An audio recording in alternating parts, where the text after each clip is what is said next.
Merong malapit na notary public dito, Attorney Mendoza. Dito lang po sa location ng Pasinaya Homes. Pagsinag malapit din. May iba't iba pong mga pasalo dito. Karamihan po inner, karamihan alley road.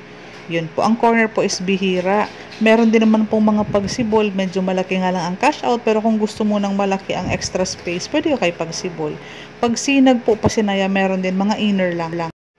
Para sa details ng mga ibang pasalo, paki-message nyo po ang FB ko directly para matulungan ko kayo magkaroon ng unit. Kasi ang mga pasalo, once makapag-cash out, palitan na ng susi. Bayad, tapos bigay susi, bigay papeles, pwede nyo na pong lipatan.